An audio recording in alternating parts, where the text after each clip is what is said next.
What is up, everyone? It is Thursday. Good morning, good afternoon, good evening. I don't want to sound like the Truman Show, but I don't know when you watch this. You guys watch this at all different times. There's probably some of you out there. You watch at the end of the night. You watch after the game's over. You do things backwards. You start the comic book from the last page and work your way back to the front. You're like the movie Memento. It's all backwards with you. Maybe that's you. And if that is you, I'm happy to see you because you want to know what you did. You watched at the end of the night.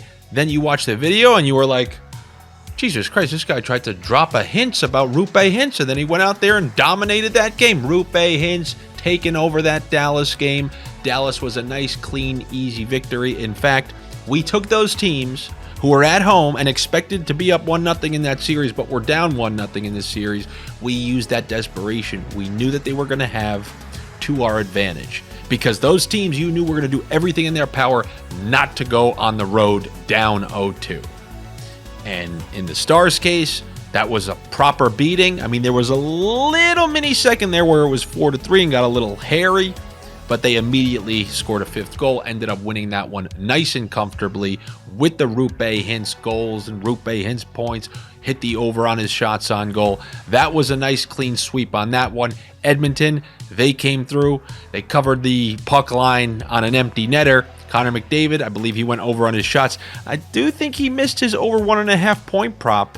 I do think that, which is interesting. He has 1 point in 2 playoff games, and you guys know this is what the playoffs can bring. This is what the playoffs can bring. But, you know, they tried moving that over under 5 in the Carolina Islanders series. And I think anyone who took the under on that, they had a little rude awakening because that was a 7-goal total. And fortunately for you guys, I had paired the Canes with the under 7.5. And once again, if you've been here from last season, we've taken the Canes every single home game and we bet against them every single road game. And now we are 7-0. What? Then it was 13-0, 13-1, 14-1. So what is it? It's 15-1 now. Did I get that right, or did I miscalculate some of those? Take one guess where we're going tomorrow night. I guess you're going to have to tune in to find out. That's why you should be subscribed to the OddsShopper channel. That's why you should ding that notification bell so you know. I had a video last Sunday. Who knows? Am I going to do one this Sunday? And now you're just getting greedy. Now you're just getting greedy. But I can see why you want to be greedy when you get a night like last night. Because you had the rat with another point. What a rat. It's so weird when the rat, it's like we've forged an alliance with the thing we always tried to avoid. We're always trying to avoid the rats. But I guess this is a rat that actually works out well for us. We've taken the side of the rat. But enough about those Wednesday bets. I know you guys want those Thursday bets, including the best bet, which you can always take advantage of if you're a new user on the platform, and that is the Bet365 promotion. Bet $1 and get $200 in free bet credits if you're a new user on the platform, over 21, and located in a state or province where sports betting is permitted, but only if you don't have a gambling problem. If you do have a gambling problem, call 1-800-GAMBLER and talk to someone. They can help you out with that. So we're just coming for vengeance tonight. I didn't even have to make this video. I could have uploaded the video from 2 days ago and said, hey, roll those picks out. Just have somebody dub over when I said the date at the beginning of the day. Like, what's up, everyone? It's Andy. It is Thursday. Over when I say Tuesday, because I'm going back to some of those teams that screwed us. I understand. We took Toronto. We lost. We took Colorado and lost. But similarly, what did we just do with the Stars and Edmonton? Roll that over to the next game. I'm taking Toronto to beat Tampa Bay. I mean, the line is so nice, in my opinion. We potentially can have no Hedman, no Ciernak, and a desperate Toronto team. Now, granted, I know Toronto is slightly, they're kind of like Edmonton.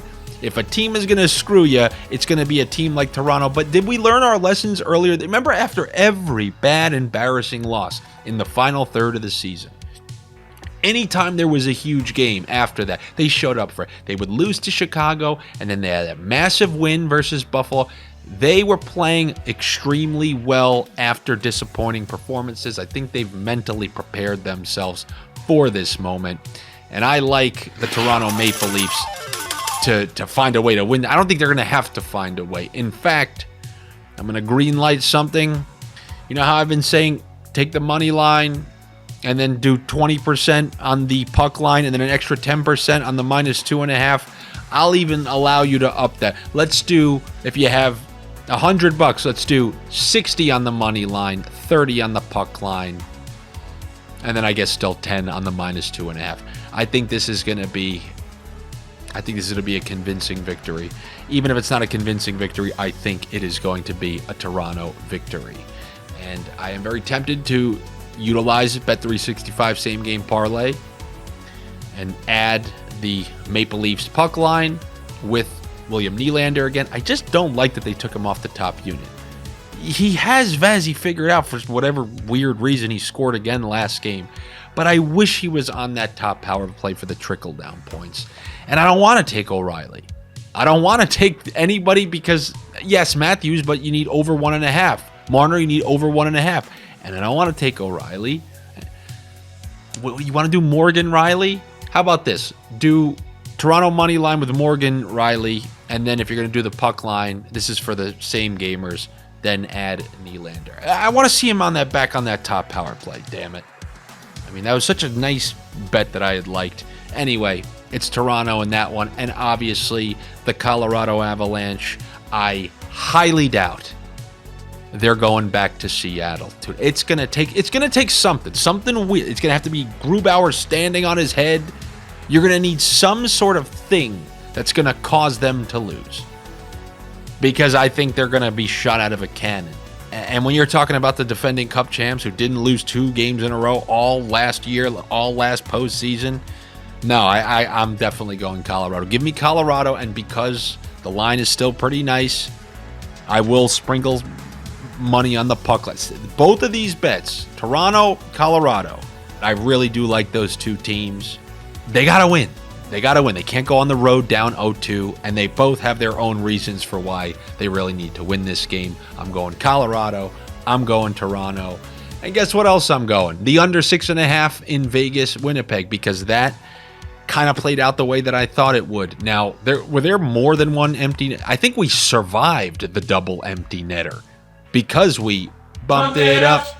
And this is a game I don't want to pull any punch. I do want to bump it up. I'm going to bump this one up to under 6.5. We know Winnipeg's formula. Play good defense, get timely scoring, lean on Hellebuck. And we know overall the Knights aren't scared to play defense at all. And they do have good offensive pieces. But just their style, I think both of these teams is a good one of those good under mixes. And it's a little bit under kind of the radar because that other game ended up going over. If you left it at 5.5, we didn't. We bumped it up, and I'm going to bump it up once again. And if you want, you can combine that with we can go back to those Arturi Lehkonen shots over 1.5, or we can do that Nylander point.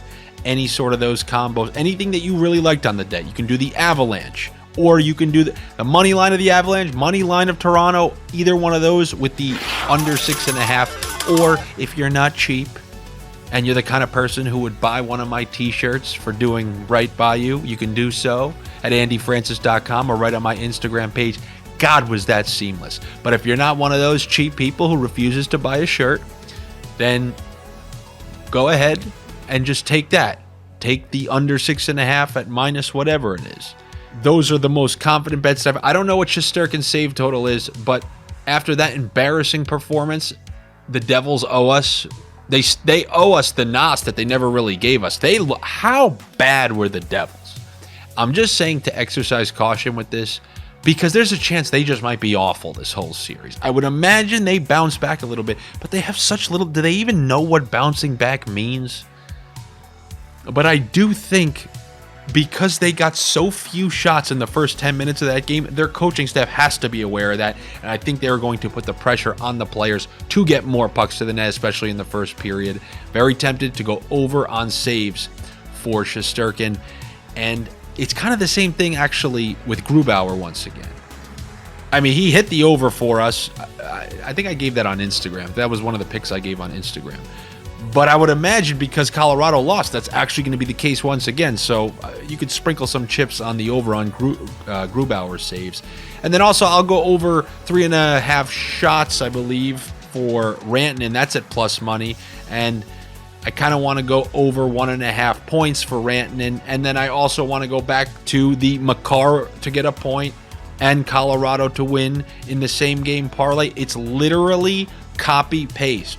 Not just because they owe us, because I really do like these calls. Like, yes, these calls, some of them didn't work out the other night, but it almost means that like what I thought that first night now can be multiplied because there's going to be that much more urgency. So I'm literally sticking across the board for the most part with the bets that I went with the other night. I am tempted to take the Rangers. I am disgraced by the inexperienced Devils. They are exactly what I thought they were when I was yelling about them all seasons long, about them being potential frauds. I'm going to give them one more chance. What I saw, I doubt it. They just look like a bunch of skinny high school kids out there, so I don't understand how they're going to translate now and turn that into a physical type of play. I think they're stuck trying to play run and gun in a time of the year where you don't play run and gun. So we're going to see. I am tempted to take the Rangers, but I'm not going to. I'm going to give the Devils one more game of semi-respect for them having a really good season. We will see, though. All right, good luck to you. Better luck to me. Make sure you're subscribed to the OddsShopper channel here, and then come follow me on Instagram where I drop an extra pick or two in the Sniff Central chat, and then check out some of the shirts and whatnot that I have at andyfrancis.com or on the front page of my Instagram. I'll be back with you tomorrow to try to give you some good sniffs. Let's go, Colorado.